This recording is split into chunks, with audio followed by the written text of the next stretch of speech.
পত্নী কলৈ গ'ল? পলাই গ'ল। বেলেগৰ লগত ভাল কিবা সম্পৰ্ক আছিল নেকি?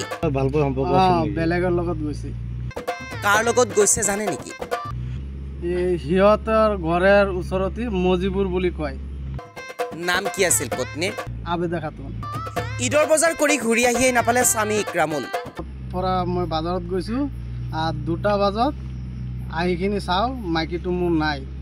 অন্য পুৰুষৰ লগত উৰা মাৰিলে পত্নী আবেদাই। তাৰপিছত ইক্ৰামুলৰ অৱস্থা এয়া। পৰকীয়া প্ৰেমেই বুলি ক'ব নে স্বভাৱ বেয়া বুলিয়েই ক'ব? জেগাত পোৱা নাই। তাৰপিছত মই ঈদেৰ 2 দিন পিছত মোৰ ওচৰত ফোন মাৰিছে, মাৰিখিনি কৈছে, মই কৈছোঁ কিয় ক'ত গৈছা? ককে মই পলাইখিনি আহিছোঁ, মোক পইচা পিতা কিটা লৈ গৈছা।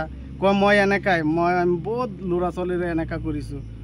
ক'ত আৰম্ভ কৰিম ক'ত শেষ কৰিম? কিছুদিন পূৰ্বে চহৰীয়াপাম গাঁৱৰ ইক্ৰামুল হুছেইন নামৰ লোকজনৰ সৈতে বিবাহ পাশত আবদ্ধ হৈছিল আবেদা খাতুন।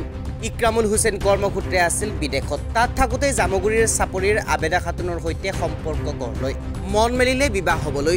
আৰম্ভ হ'ল আবেদা ইক্ৰামুলৰ সংসাৰ। বিবাহ পাশত আবদ্ধ হৈ 1 বছৰ কটালে দুয়োৱে। ভালেই চলিছিল সংসাৰখন। কিন্তু কিবা হ'ল আবেদাৰ মন বেলেগলৈ উৰি গ'ল। ইক্ৰামুল হুছেইন অৰ্থাৎ স্বামীৰ প্ৰতি মৰম কমি গ'ল। নতুন মৰম বিচাৰি আবেদা খাতুনে পলাই গ'ল বেলেগ পুৰুষৰ সৈতে। তাৰিখ 16/5/2024 অৰ্থাৎ ঈদৰ আগদিনা। ঈদৰ আগদিনা পত্নীক নতুন কাপোৰ দিবলৈ স্বামী ওলাই গৈছিল বজাৰলৈ কাপোৰ কিনিবলৈ। নতুন কাপোৰ লৈ স্বামী ঘৰ আহি নাপালে। পত্নী পলাই গ'ল পৰপুৰুষলৈ। সকলো লৈ গ'ল 1,80,000 টকা লগত অলংকাৰ। আবেদাই আলবিদা কৈ গুচি গ'ল ইক্ৰামুলক এৰি। ইফালে হাহাকাৰ এতিয়াও স্বামী ইক্ৰামুলৰ। উপায়হীন হৈ দাখিল কৰিলে পত্নীৰ বিৰুদ্ধে এজাহাৰ। মই বাজাৰত গৈছোঁ, মাল বিক্ৰী কৰি মই হাঁহ মুৰ্গীৰ বিজনেছ কৰোঁ, ফাৰ্মত মাল চাৰোঁ। ডাঙৰ কৰিখিনি ঈদেৰ আগতে মই মাল বিক্ৰী কৰি দিছোঁ। কৰিখিনি মই ঈদেৰ আগৰ দিন মই বাজাৰ কৰিবৰ ঘৰত পৰা মই বাজাৰত গৈছোঁ আৰু 2টা বজাত আহিখিনি চাওঁ মাইকীটো মোৰ নাই। 1,80,000 টকা আছিল। মোৰ হাতেৰ সোণেৰ 2টা আঙুঠি আছিল আৰু গলাৰ এটা চেইন কিনি দিছোঁ, বনাই কিনি দিছিলোঁ আৰু একযোৰ কাণৰ ফুল আছিলোঁ, চাইৰণি কাণৰ ফুল আছিলোঁ সোণেৰ। এইবিলাক লৈ কিনি এই পলাই গ'ল। ক'ত গৈছে? বেলেগৰ লগত ভালকৈ সম্পৰ্ক আছিল? বেলেগৰ লগত গৈছে। এই সিহঁতৰ ঘৰৰ ওচৰতে মজিবুৰ বুলি কয়। সিহঁতৰ ঘৰ ক'ত? সিহঁতৰ ঘৰ তাৰ বাপেৰ ঘৰ হ'ল জামুগুৰি চাপৰি আৰু সেইটো মানুহটোৰ মজিবুৰৰ ঘৰ হ'ল এইটো ইটাখলা গ'ল নেকি? এই সেইটো নাজানো কি হৈছে নাজানো, ডাইৰেক্ট জানো যেন সি লগত গৈছে। মোৰ ওচৰত মাইকীজনীৰ নাম কি? আবেদা খাতুন। আপুনি তাক বিচাৰ খোচাৰ কৰিছিলে? বহুত মানে পুৰা খুজিছোঁ, খুজিখিনি কোনো জেগাত পোৱা নাই। তাৰপিছত মই ঈদেৰ 2 দিন পিছত মোৰ ওচৰত ফোন মাৰিছে, মাৰিখিনি কৈছে, মই কৈছোঁ কিয় ক'ত গৈছা? ককে মই পলাইখিনি আহিছোঁ, মোক পইচা পিতা কিটা লৈ গৈছা।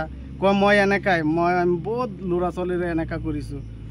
এজাহাৰ কৰিছোঁ, মই কোৰ্টত কেছ কৰিছোঁ। এতিয়া কি বিচাৰে আপুনি? এতিয়া আমি ন্যায়টো লাগে। মোৰ সিহঁতে যে মোৰ টকা পইচা চব লৈ গৈছে। এতিয়া মোৰ লাইফটো সি বেয়া কৰি দিছে, মোৰ ভৱিষ্যতটো বেয়া কৰি দিছে। এতিয়া মই কি কৰিম? এতিয়া মৰা ছাড়া আৰু উপায় নাই।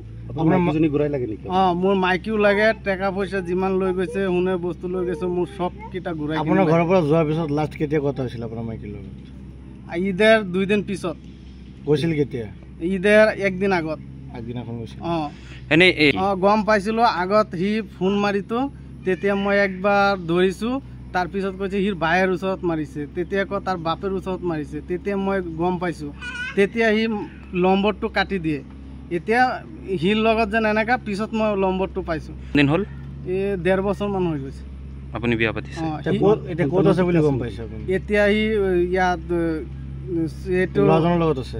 ল'ৰাৰ লগত আছে। দেউতাকৰ লগত কিবা কথা পতা হৈছিলে নেকি আপোনাৰ?